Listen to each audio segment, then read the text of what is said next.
Announce the winner, the two remaining special awards, and we will begin with the best informal wear. All right, gentlemen, please go center stage. Congratulations, Oxygen Home.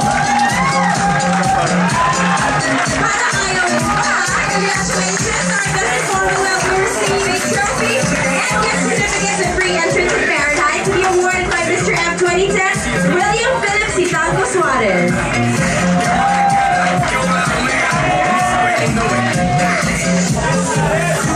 Our next special award of the set.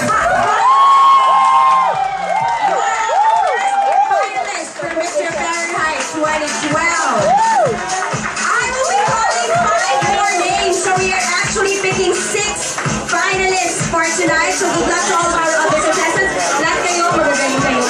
Mula sa iyo, Aqua ni Zino, hanggang kay Zino, congratulations for being here. Let's give them a round of applause.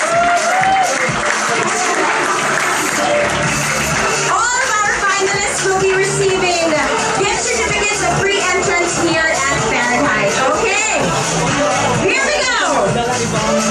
Please join our first finalist, Taco Raban.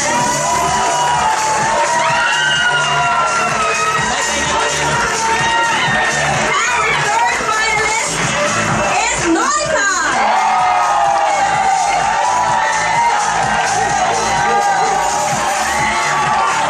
Our fourth finalist is Gary Valentino.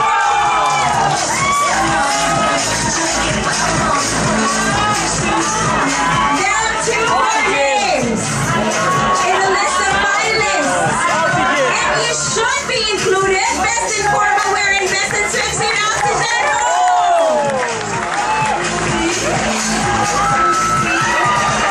Sana lang. We are going to be moving on to the next round of competition. It's time to get to know our finalists better and their views as well on important issues affecting gay men. Okay, so each finalist will be given 1 minute to express his answer based on his interpretation of an image or a photo that we will be showing on the screen. So let's begin with Ferrari Blue. Alright, so dito ka sa right side ko para mas makita mo yung screen natin. Ferrari Blue, congratulations! So nandito ka ngayon sa top 6. Did you expect na ikaw yung unang-unang tatawagin namin? You are our Mr. Popularity. Actually, Ano nararamdaman mo ngayon? happy. Yan, no? Sige. Kailangan pagpatuloy mo yung happiness niya dahil kailangan mag-uusap tayo ulit mamaya para ikaw na isa sa mga tatawagin natin for the final 3. Okay, Ferrari Blue, take a look at the screen. You have 1 minute to give your interpretation on what you're going to see. Okay. According to the picture, I see that it's a same-sex marriage, and it doesn't mean that that man is only for a man. I mean, man is only for a woman, and woman is only for a man. It doesn't matter because we are just a human being created by one God.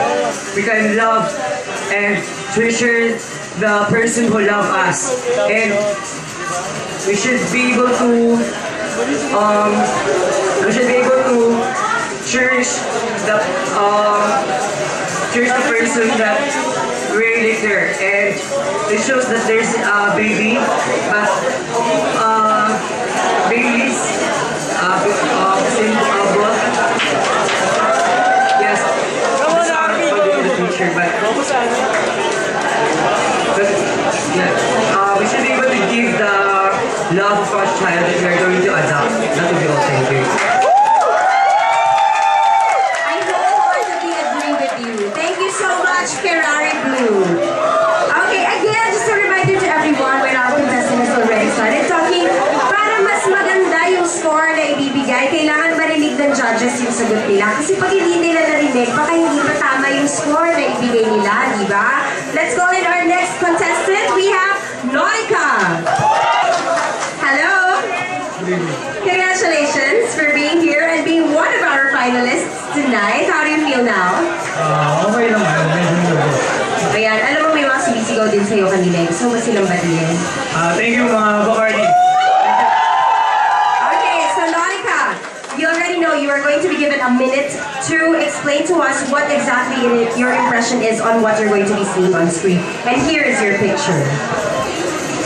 Yes, good evening. As I can see, there's the Pride March. Let's say na sobrang proud tayo na magiging bisang gay or lesbian man sa member ng LGBT na community. Hindi tayo nahihiya. Proud tayo. Kasi bilang isang baka hindi naman kahiya dapat eh. Bakit? Unang-una, nakakatulong tayo. Hindi tayo mga masamang loob katulad ng iba dyan. Lalaki nga kayo, babae man o straight man yan. Diba? Pero tayo mga gay katulad natin, marunong tayong mag-alaga ng magulang, tungkol sa kapwa, magpahalaga sa kapayanan. You know?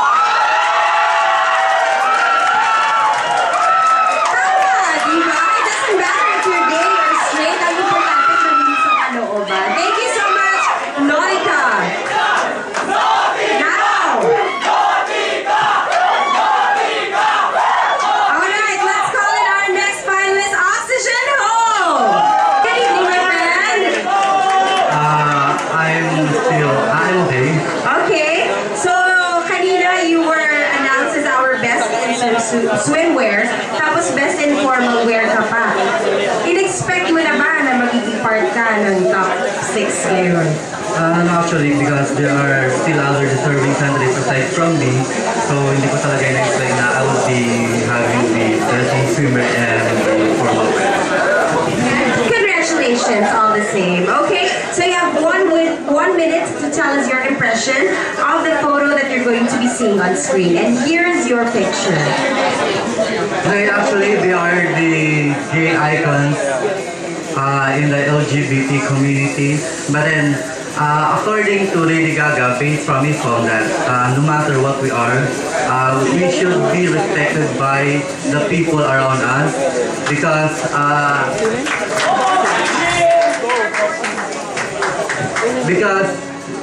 we are still a human, and then we all have equal rights in the community to be in the community. That's all thing. Thank you very much, Oxygen Home. Now let's call in Paco Rabanne. Dami mo namang fans. Grabe, ang dami-dami mong fans dito ha. Baka gusto mong batiin yung mga nagsisigawan para sa'yo. Hello sa mga nagpunta. Actually, konti lang talaga yung friends ko na nandito. Siguro mga 5 or 6 lang. Hindi friends ko tayo. Ay, fairness dahil sa performance mo, yung dumadami yung friends mo. At saka, may papakilala ako sa'yo mamaya. Sige. Okay. Ha? Gusto mo din? Tatlo na sila. Papakilala ko sa'yo. Okay na. Paco Rabanne, you have 1 minute to give us your impression of the photo that you're going to be seeing on the screen. And this is your picture. I think that this picture represents what we need in this country. I know that in other countries there's already gay marriages that are allowed, and there's a lot of rights for other people. I believe that we are not second-class citizens.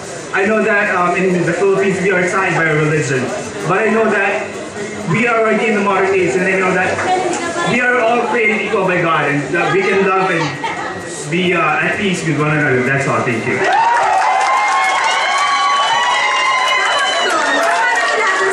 Thank you so much, Paco Rabanne. Now let's call in Barry Valentino. Hello and good evening to you. Congratulations for being here in the top 6. Naramdaman mo ba? Natatawagin kita kanina? Because I'm doing my best. Yes. I love your confidence. That's going to take you very, very far in this competition. So you have 1 minute to give us your impression or what you can say on the photo that will be showing on screen. So this is your picture. Good evening, everyone. What would I like to say with that picture is that this is the first and the most problem in which our society right now is involved, especially the LGBT community. But this doesn't mean that we have to take it as a problem, but we have to take it as a lesson to everyone that we should be afraid of having such thing. We should be serious of fighting what is in front of us, of what we are doing right now. Do not be contented of being happy of doing what we are doing right now, because I know for myself that I am doing it too. But then I always assure to be safe every time I'm doing it. Thank you, everyone.